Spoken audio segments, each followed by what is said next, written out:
पुराने संसद भवन को अब जाना जाएगा संविधान सदन के नाम से। प्रधानमंत्री नरेंद्र मोदी ने कहा, नए संसद भवन में देश के नए भविष्य की होगी शुरुआत।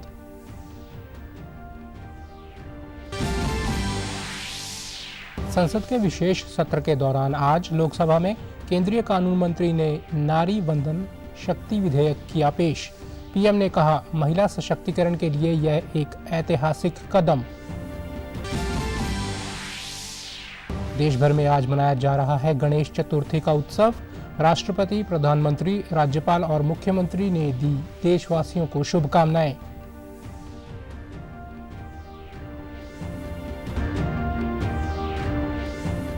और भिवानी में 56वीं राज्य स्तरीय वॉलीबॉल व बास्केटबॉल स्कूली खेल प्रतियोगिता हुई शुरू।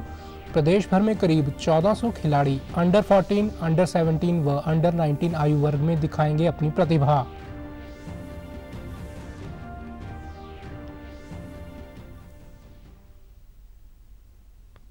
नमस्कार, मैं चंदन शर्मा। अब समाचार विस्तार से।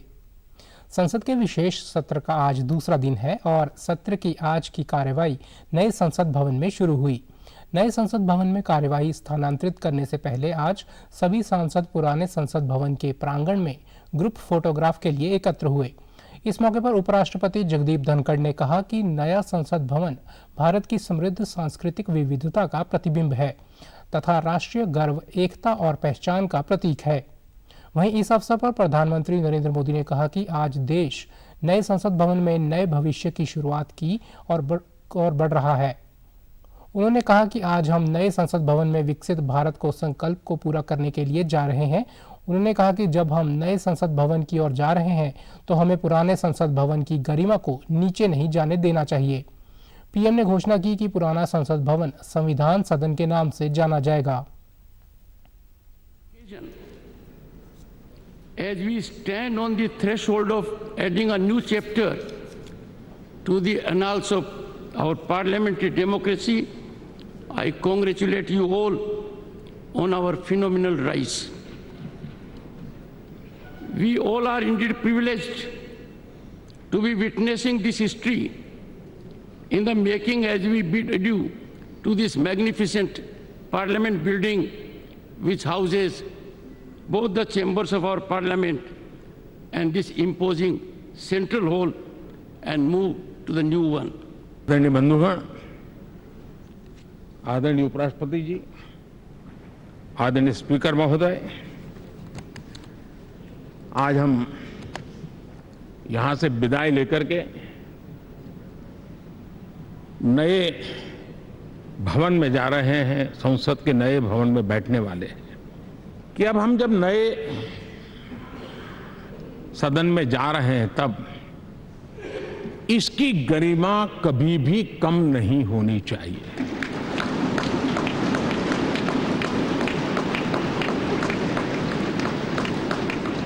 इसे सिर्फ पुरानी पार्लियामेंट कहकर के छोड़ दें, ऐसा नहीं होना चाहिए।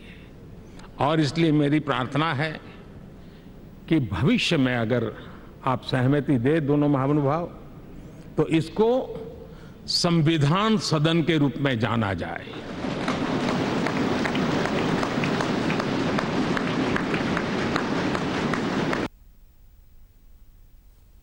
लोकसभा अध्यक्ष ओम बिरला ने कहा कि हम नए संसद भवन में नई आकांक्षाओं के साथ जा रहे हैं।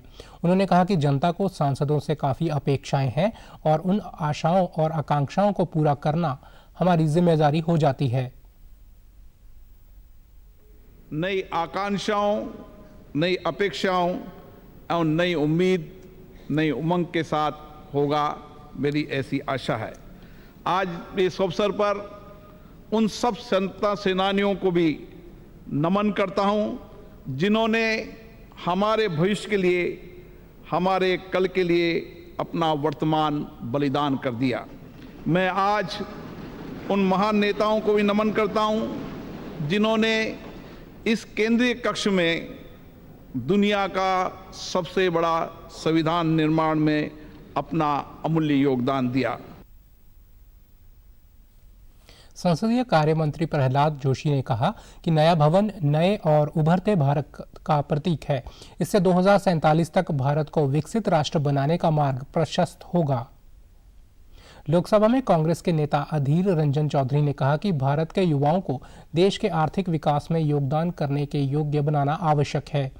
राज्यसभा में सदन के नेता पीयूष गोयल ने कहा कि सांसदों ने कल संसद भवन में अपनी स्मृतियों और अनुभवों को साझा किया और आज हम नए संसद भवन में जा रहे हैं। उन्होंने कहा कि ये एक ऐतिहासिक पल है जो हमारे लिए स्मरणीय रहेगा। राज्यसभा में विपक्ष के नेता मल्लिकार्जुन खड़गे ने कहा कि भारतीय संसद की समृद्ध विरासत को बनाने के लिए सांसद इस ऐतिहासिक केंद्रीय कक्ष में एकत्रित हुए हैं।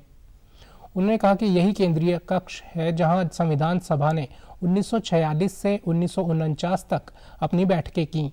आज हम डॉक्टर राजेंद्र प्रसाद, पंडित जवाहरलाल नेहरू और सरदार वल्लभ भाई पटेल और B.R. अम्बेडकर को भी याद कर रहे हैं। India is the bedrock of Indian democratic polity. It is in this very central hall that the Constituent Assembly held its sittings from 1946 to 1949, spanning a period of 2 years, 11 months and 17 days. Today, we humbly recall the phenomenal contributions made by Dr. Rajendra Prasad, the first President of India, Pandit Jawaharlal Nehru ji, the first Prime Minister, and architect of modern India, Sardar Vallabhbhai Patel, the first Home Minister of India, and Dr. B.R. Ambedkar, architect of Indian Constitution. संसद के विशेष सत्र के तहत लोकसभा में आज केंद्रीय कानून मंत्री अर्जुन राम मेघवाल ने नारी शक्ति वंदन विधेयक पेश किया।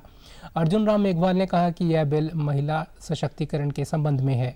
इसके माध्यम से संविधान के अनुच्छेद में संशोधन करके महिलाओं के लिए 33% सीटें आरक्षित की जाएंगी। मैं कॉन्स्टिट्यूशन 128 अमेंडमेंट बिल 2023 के संबंध में कुछ तथ्य सदन के समक्ष रखना चाहता हूं। ये महिला सशक्तिकरण से संबंधित बिल है। इस बिल के माध्यम से हम आर्टिकल 239AA, 330A और 332A और 334A इनमें संशोधन कर रहे हैं संविधान में। उधर नए संसद भवन में प्रधानमंत्री नरेंद्र मोदी ने प्रथम सत्र को संबोधित करते हुए कहा कि महिला आरक्षण बिल पर काफी चर्चा हुई है। बहुत वाद विवाद भी हुए हैं, लेकिन अटल बिहारी वाजपेयी के शासनकाल में कई बार महिला आरक्षण विधेयक पेश किया गया, लेकिन बिल को पारित कराने के लिए पर्याप्त बहुमत नहीं था और इसी वजह से यह सपना अधूरा रह गया। आज महिलाएं हर क्षेत्र में आगे बढ़ रही हैं।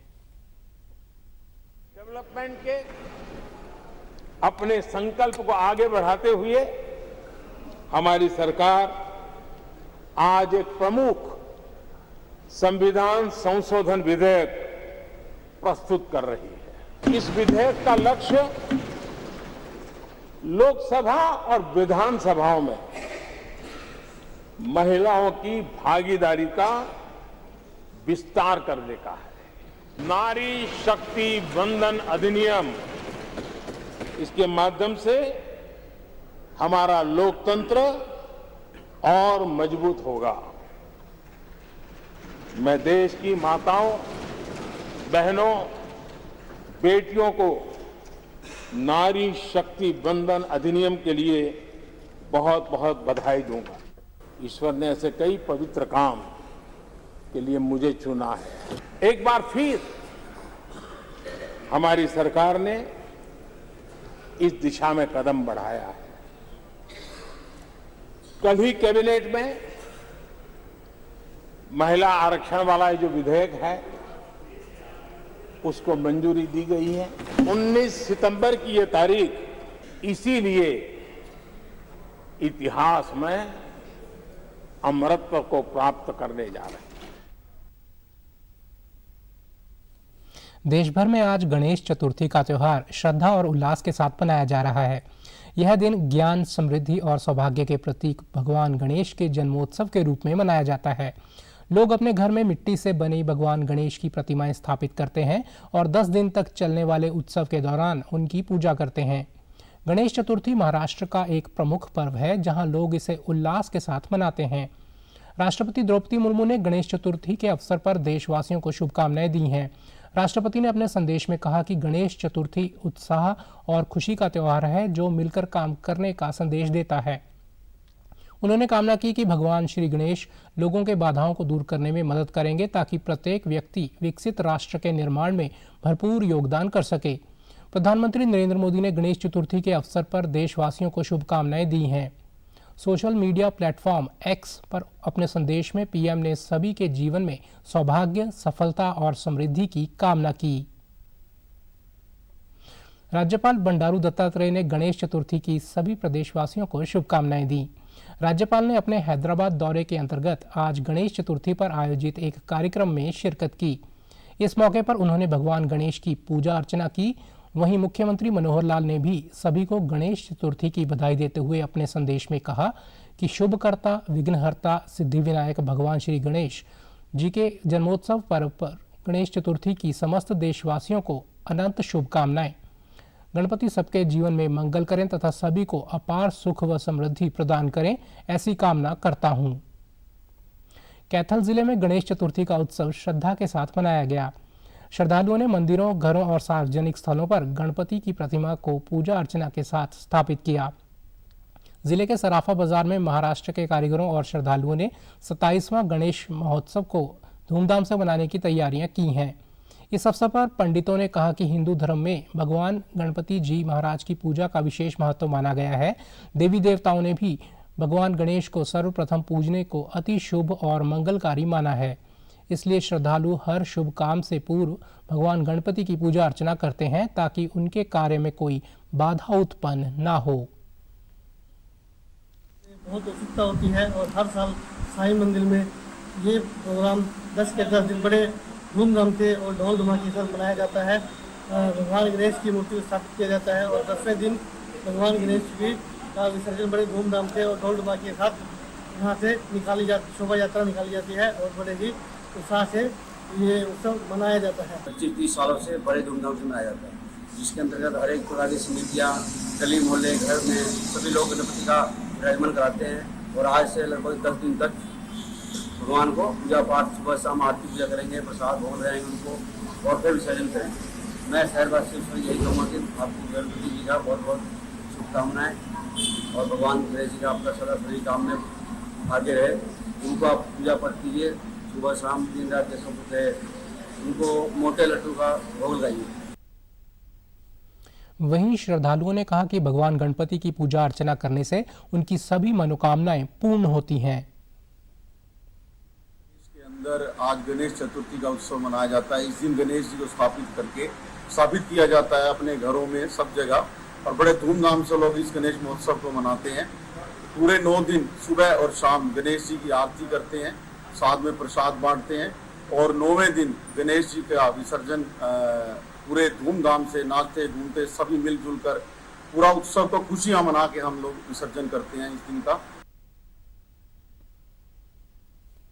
ग्रामीण खेल प्रतिभाओं को आगे बढ़ाने के उद्देश्य से प्रदेश के शिक्षा एवं खेल विभाग के संयुक्त तत्वाधान में 56वीं राज्य स्तरीय वॉलीबॉल व बास्केटबॉल स्कूल प्रतियोगिता आज से भिवानी के भीम स्टेडियम में शुरू हुई।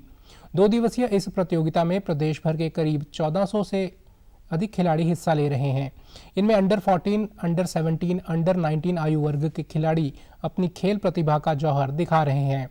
इस मौके पर कार्यक्रम के संयोजक मास्टर जयवीर नाफरिया और जिला मौलिक शिक्षा अधिकारी संतोष नागर ने बताया कि इन खिलाड़ियों में से ही देश की राष्ट्रीय टीम का चयन किया जाएगा, जो इसी वर्ष स्कूल वर्ल्ड कप टूर्नामेंट में हिस्सा लेगी।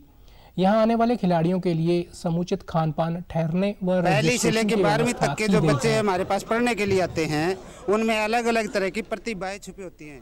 कोई बच्चा पढ़ाई में आगे होता है, कोई बच्चा खेल में आगे होता है, कोई बच्चा सांस्कृतिक प्रोग्राम में आगे होता है, तो उनकी प्रतिभा को जांच करके उनको आगे बढ़ाने के लिए इस प्रकार के प्रोग्राम किए जाते हैं। चाहे वो खेल का प्रोग्राम है, चाहे सांस्कृतिक प्रोग्राम है या कोई अन्य प्रोग्राम है, इसमें अलग अलग बच्चे की प्रतिभाओं को खोज कर के उनको आगे बढ़ाया जाता है। इस लिए इन खेलों इस प्रकार के प्रोग्रामों का आयोजन किया जाता है। इसमें लगभग 1400 बच्चे भाग ले रहे हैं। प्रदेश स्तर का ये कार्यक्रम है। इनमें जो बच्चा विजयी होगा वो टीम आगे नेशनल लेवल पर के जाएगी। राज्य स्तरीय खेल प्रतियोगिता का आयोजन किया गया, यहाँ शुभारंभ किया गया है जिला भिवानी में, जिसके अंदर हमारे मौलिक शिक्षा गढ़ की तरफ से जो है अंडर 14 की टीम आई हुई है और लगभग सभी जिले यहाँ पर आए हुए हैं, सब अपनी टीम को लेके आए हैं। वहीं खिलाड़ियों ने बताया कि इस प्रतियोगिता में आकर उन्हें राष्ट्रीय टीम में स्थान बनाने का अवसर मिला है। खिलाड़ियों ने कहा कि यहाँ हमारे लिए उचित व्यवस्था की गई है। इसके अलावा प्रशिक्षकों ने कहा कि यह खिलाड़ियों के लिए एक बेहतरीन मंच है। 17 अंडर 14 है, मैं अंडर 19 में हूँ। अगर हम कल को जीत गए तो हम नेशनल में जाएंगे और देश का नाम रोशन करेंगे। ये 56वीं स्टेट टूर्नामेंट है वॉलीबॉल और बास्केटबॉल की। पूरे प्रदेश भर से इसमें खिलाड़ी अंडर 14, अंडर 17 और अंडर 19 भाग ले रहे हैं। भिवानी जिला एक ऐसा है जो खेलों का हब है और जैसी टूर्नामेंट भिवानी करा सकता है ना व्यवस्थित, ऐसी टूर्नामेंट कहीं नहीं होती। यहाँ एक पूरी टीम है खेल कराने के लिए, पूरे स्टाफ है, सब कुछ दांव पे लगा देते हैं। प्रदेश को नशा मुक्त करने के संकल्प को लेकर चल रही साइक्लोथॉन यात्रा कल जींद जिले के नरवाना गांव में उसने प्रवेश किया। गांव में पहुंचने पर इस यात्रा का जिला प्रशासन और लोगों ने जोरदार स्वागत किया। यात्रा में शामिल हुए लोगों को सरकार के साथ मिलकर प्रदेश को नशा मुक्त बनाने का आश्वासन दिया। उपायुक्त मोहम्मद इमरान रजा ने युवाओं से आह्वान किया कि वे अपना सारा ध्यान पढ़ाई और खेलकूद में रखें और नशे जैसी बुराई से दूर रहें। उपायुक्त ने कहा कि मुख्यमंत्री के नेतृत्व में सरकार हरियाणा को ड्रग फ्री बनाने को संकल्पित है।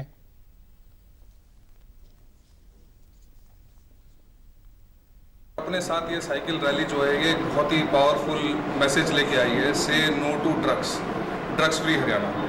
इसमें जैसे सभी आप देख रहे हैं कि हमारे साथ कुछ युवा साथी भी हैं और हमारे साथ सीनियर सिटीजन्स भी हैं जो राइट फ्रॉम करनाल जब इस रैली का जो आगाज़ किया माननीय मुख्यमंत्री महोदय ने किया है, तब से लेकर अब तक ये लगातार ही लोग इसके साथ जुड़े हुए हैं। गांव वालों में भी इसमें जो है हर्षोल्लास देखने को मिला है। इसमें स्कूल के बच्चों ने भारी मात्रा में इसमें पार्टिसिपेट किया है और अदरवाइज भी जो गांव के जो यूथ हैं उन्होंने बहुत अच्छा एक पार्टिसिपेशन का इसमें एक उदाहरण देखने को मिला है। पुलिस अधीक्षक सुमित कुमार ने कहा कि इस रैली के माध्यम से आमजन को नशे से दूर रहने का संदेश दिया जा रहा है। यह साइकिल रैली अच्छे स्वास्थ्य का भी प्रतीक है। जन को साथ जोड़ के, समाज को साथ जोड़ के, सारे ग्रामीण प्रदेश के लोगों को साथ जोड़ के, स्कूल, कॉलेजेस, एडमिनिस्ट्रेशन हर कोई इस पहल में उनके साथ खड़ा है कि हरियाणा को हमने नशे से मुक्त कराना है। उसी पहल में आज जिला जींद के अंतर्गत ये साइक्लोथॉन रैली आज आई है और ना केवल एडमिनिस्ट्रेशन के बल्कि अड़ोस पड़ोस के जितने भी यहाँ पे गांव के लोग हैं उन लोगों के द्वारा भारी उत्साह के साथ उनका स्वागत किया गया है। वह उस रैली में युवाओं के द्वारा खुद साइकिल चला के पार्टिसिपेट किया गया है। हमने सभी कॉलेजेस, सभी स्कूल, सभी ITIs और सभी गांव के जो सरपंच हैं, पंचायत पार्षद हैं, उनको हमने इसमें आह्वान किया है कि वो आए उसमें पार्टिसिपेट करें। बहुत ही अच्छा रिस्पॉन्स इसका हमें मिल रहा है। मुझे जो कारोबारी हैं उनके खिलाफ हमारी डिटेक्शन टीम्स काफ़ी अच्छा कार्य किया है। लास्ट में भी 17 जो केसेज हैं वो रजिस्टर किए हैं। हमारा मुख्य उद्देश्य है कि जो नशे की जो सप्लाई चेन्स है उसको ब्रेक करें और जो सोर्स है उसको हम सलाखों के पीछे डालें। प्रधानमंत्री विश्वकर्मा कौशल सम्मान योजना से लोगों को काफ़ी फायदा हो रहा है। योजना के तहत श्रमिकों को विशेष प्रशिक्षण दिया जाएगा और इस दौरान उनको 500 रुपये प्रतिदिन के हिसाब से दिए जाएंगे। इतना ही नहीं, ट्रेनिंग पूरी होने पर श्रमिकों को certificate, ID card, tool kit और 15,000 रुपये प्रोत्साहन राशि दी जाएगी। साथ ही उन्हें कम ब्याज दर पर 3 लाख तक का ऋण भी मुहैया कराया जाएगा। योजना के लाभार्थियों ने प्रधानमंत्री नरेंद्र मोदी का धन्यवाद करते हुए कहा कि इसके तहत श्रमिकों को जो भी लाभ दिए जा रहे हैं उससे श्रमिक वर्ग में आत्मनिर्भरता बढ़ेगी। सरकार द्वारा यह योजना शुरू करना सरकार का एक सराहनीय कदम है। मोदी ने स्कीम चला रखी है, जैसे 15,000 देंगे, उसके बाद आपको सर्टिफिकेट मिलेगा, या और भी कोई काम होगा तो लोन मिल जाएगा आपको, जो काम मर्जी कर सकते हैं। तो इस तरह का हमारे फ़ायदा होना चाहिए। जैसे मोदी स्कीम, मोदी का धन्यवाद हो, जैसे हमारे बारे में कुछ उसने सोचा है जी। हाँ जी, प्रधानमंत्री जी ने योजना जो चलाई है, जो ये मतलब कुमार बिरादरी को जो सहयोग देना चाहते हैं, ये किट वगैरह देना चाहते हैं, जो चाक वगैरह देना चाहते हैं, उसके लिए हम बहुत बहुत धन्यवाद करते हैं प्रधानमंत्री जी का, श्री मोदी जी का। और ये हमारे लिए अच्छे से अच्छे बारे में सोच रहे हैं, इसके लिए हम सभी कुमार बिरादरी हम दिल से स्वागत करते हैं जी। विश्वकर्मा योजना चलाई है, इसमें हमें ट्रेनिंग दी जाएगी, पैसे भी मिलेंगे और सर्टिफिकेट भी मिलेगा और किट भी मिलेगी। ट्रेनिंग पूरी होने पर 15,000 का प्रोत्साहन राशि मिलेगी। ये मटके का हमारा काम है। आपने जो विश्वकर्मा डे पे ये स्कीम चलाई है, उसमें हमारे को ये 15,000 रुपये आप दे रहे हो और एक किट मिलेगी और सर्टिफिकेट मिलेगा। वो तो लोन की योजना, जो मिट्टी का काम है हमारा, मिट्टी का करते हैं। आपने ये स्कीम योजना चलाई है, उसके लिए हम आपका तहे दिल से प्रधानमंत्री जी शुक्रिया अदा करते हैं। इस योजना में 18 पारंपरिक कार्यों को शामिल किया गया है। इस योजना में लोहार, सुनार, कुम्हार, कारपेंटर और श्रमकार जैसे पारंपरिक कार्य शामिल हैं। मेरी माटी मेरा देश अभियान के तहत देश के वीर जवानों, स्वतंत्रता सेनानियों और शहीदों के गांव से मिट्टी एकत्रित की जा रही है, ताकि इन शहीदों के योगदान से लोगों को अवगत करवाया जा सके। इसी के तहत भिवानी में नेहरू युवा केंद्र के सदस्य शहीदों के गांव से मिट्टी एकत्रित कर उसे कलश में डालकर ब्लॉक स्तर पर एकत्रित कर रहे हैं। राष्ट्रपति यूथ अवार्डी व नेहरू युवा केंद्र के यूथ क्लब के प्रधान अशोक भारद्वाज और अन्य सदस्यों ने बताया कि वे खेत खलिहान व शहीदों के गांव से मिट्टी भरकर ब्लॉक स्तर पर एकत्रित कर रहे हैं। फिर यह मिट्टी कलश यात्रा के माध्यम से दिल्ली में बनने वाली अमृत वाटिका में डाली जाएगी। पर हर एक गांव के अंदर मिट्टी और चावल प्रत्येक गांव के घर से लिए जाएंगे और ढोल और नगाड़ों के साथ प्रत्येक गांव में एक रैली निकाली जाएगी और उस प्रत्येक घर से जो मिट्टी और चावल जो इकट्ठा किया है उसको ब्लॉक स्तर पे इकट्ठा किया जाएगा। यह गांव स्तर पे जो कार्यक्रम रहेगा वो 1 सितंबर से 30 सितंबर तक चलाया जाएगा। आगे 1 अक्टूबर से 13 अक्टूबर तक ब्लॉक स्तर पे इसमें कार्यक्रम करवाए जाएंगे, जिसमें ब्लॉक स्तर पे वो सभी मिट्टी जो गांव स्तर पे इकट्ठी करी गई है उनको एकत्रित करके एक बड़े क्लश में इकट्ठी करी जाएगी और साथ के साथ हमारे वीरों को भी उस ब्लॉक स्तरीय कार्यक्रम में सम्मानित भी करा जाएगा। माननीय प्रधानमंत्री नरेंद्र मोदी के द्वारा मेरा माटी मेरा देश एक कार्यक्रम शुरू किया गया है। इसके अंतर्गत हमें जगह जगह पर हर गांव में जितने भी यूथ क्लब हैं उनके द्वारा एक प्रोग्राम करवाना होता है कि हर गांव में हर जगह की मिट्टी लेकर हमें डिस्ट्रिक्ट यूथ ऑफिसर के पास लेके आनी होती है। तो एक बहुत बड़ा अच्छा अभियान है, उन देशभक्तों को सलाम किया जा रहा है। इस अभियान के तहत नेहरू युवा केंद्र, एक खेल एवं युवा कार्यक्रम मंत्रालय भारत सरकार के द्वारा जो इस प्रकार के जो युवाओं को जिम्मेवारी दी गई है और हमें भी इसकी जिम्मेवारी मिली कि हम गाँव से शहर से देशभक्तों की मज़ार से, महान पुरुषों की मज़ार से, वहाँ से मिट्टी उठाते हैं, खेत खलिहान से मिट्टी उठा रहे हैं। और ये मिट्टी जो हमारी एकत्रित की गई मिट्टी है, जो कि मेरी मिट्टी मेरा देश अभियान के तहत जो ये मिट्टी है जो भिवानी से जो दिल्ली जाएगी, दिल्ली के अंदर जो अमृत कलश शोभा यात्रा है उसमें ये शामिल रहेगी। वहीं चौधरी बंसीलाल विश्वविद्यालय के सहायक प्रोफेसर जितेंद्र कुमार ने बताया कि उनके विश्वविद्यालय के विद्यार्थी भी विभिन्न गांवों से कलश में मिट्टी एकत्रित करने में खेलों युवा प्रोग्राम विभाग के साथ जुड़कर काम कर रहे हैं, ताकि देश में एकता व अखंडता का संदेश दिया जा सके। इसको जो आगे भेजेंगे, तो इस कार्यक्रम के तहत मैं यहाँ उपस्थित हुआ हूँ और हमारे जो समाज कार्य के विभाग छात्र छात्राएं वो विभिन्न गाँव में जाके इस कार्यक्रम में अपना बढ़ चढ़कर हिस्सा ले रहे हैं। दादा लक्ष्मी चंद राज्य प्रदर्शन एवं दृश्य कला विश्वविद्यालय रोहतक के कुलपति गजेंद्र चौहान ने आज एक प्रेस वार्ता में 14 अक्टूबर से 24 अक्टूबर तक होने वाली अयोध्या की रामलीला से जुड़ी जानकारी साझा की। इस रामलीला में वे राजा जनक का किरदार निभाएंगे। दूरदर्शन पर यह रामलीला लाइव दिखाई जाएगी। उन्होंने भगवान राम को आदर्श बताते हुए कहा कि बचपन से ही वे रामलीला में हिस्सा लेते रहे हैं। इसके अलावा उन्होंने आज लोकसभा में पेश हुए महिला आरक्षण बिल को ऐतिहासिक बताते हुए कहा कि महिलाओं को आगे बढ़ने और सशक्तिकरण करने की दिशा में यह बेहतरीन कदम है। 24 अक्टूबर तक अयोध्या की रामलीला होने जा रही है। दर्शकों के हिसाब से ये विश्व की सबसे बड़ी रामलीला है। इस बार टारगेट जो है, जैसा विधायक जी ने बताया कि 40 करोड़ होने वाला है, तो ये बहुत अद्भुत है। और रामलीला तो अगर मैं सोचूं तो बचपन से ही हम लोग रामलीला में हिस्सा लेते आ रहे हैं, क्योंकि वो दिन भी याद है जब 2 खाट को जोड़ के उस पर कपड़ा डाल के कुटिया बनाई जाती थी। बहुत अच्छा निर्णय लिया है महिलाओं को आगे बढ़ाने के लिए, उनका सशक्तिकरण करने के लिए। ये बहुत अच्छा स्टेप है सरकार की तरफ से और ये बहुत वर्षों से ड्यू था।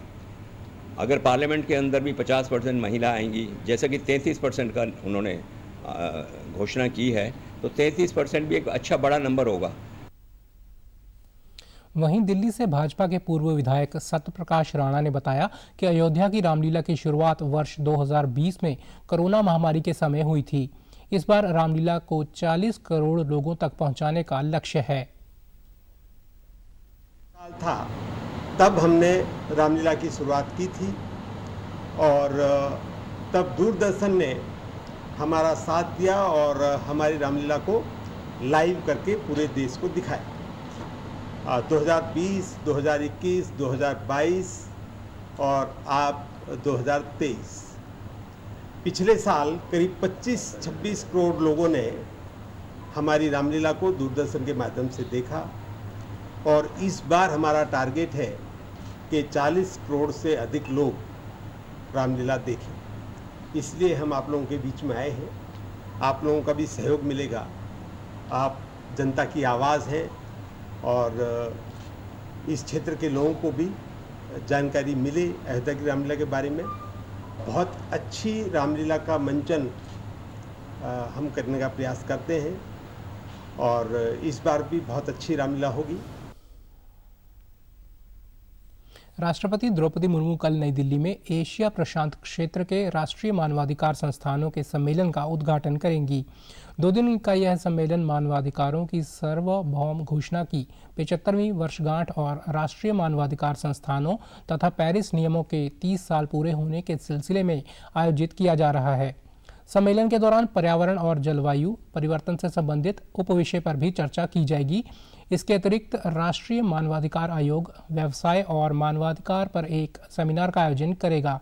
इस आयोजन का उद्देश्य यह सुनिश्चित करना है कि व्यवसाय मानवाधिकारों और पर्यावरणीय स्थिरता को प्राथमिकता दे। भारत की दिग्गज पिस्टल शूटर मनु भाकर चाहती है कि उनके कोच जसपाल राणा को प्रमुख प्रतियोगिताओं में उनके साथ यात्रा करने की अनुमति मिलनी चाहिए। मनु का मानना है कि national rifle association of India उनकी इस मांग को सुनेगा। मनु ने 2018 के जकार्ता एशियन गेम्स में 3 इवेंट्स में हिस्सा लिया था। हालांकि वे पदक नहीं जीत पाई थी। इस बार एशियन गेम्स में मनु पदक जीतने की पूरी कोशिश करेगी। हमारे संवाददाता ने मनु भाकर की आगामी तैयारियों को लेकर उनसे विशेष बातचीत की। हम तैयार हैं और इस वक्त मेरे साथ मौजूद है मनु भाकर, जो कि बात करेगी उनकी परफॉर्मेंस के बारे में।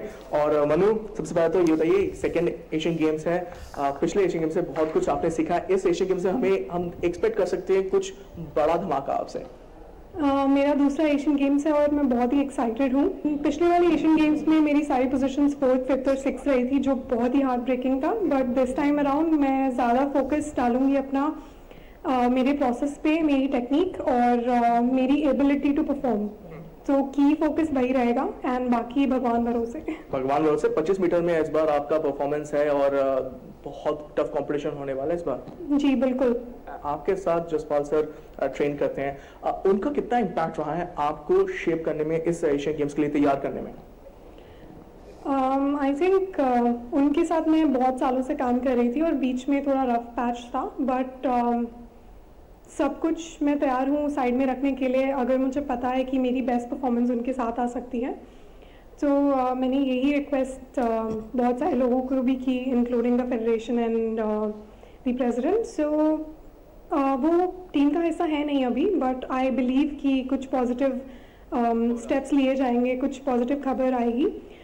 मेजर कॉम्पिटिशन्स में एटलीस्ट वो मेरे साथ रहें तो फिर मेडल के चांसेस काफ़ी बढ़ जाते हैं, परफॉर्मेंस अच्छी होने के चांसेस काफ़ी बढ़ जाते हैं, तो सेल्फ कॉन्फिडेंस भी काफ़ी बूस्ट होता है।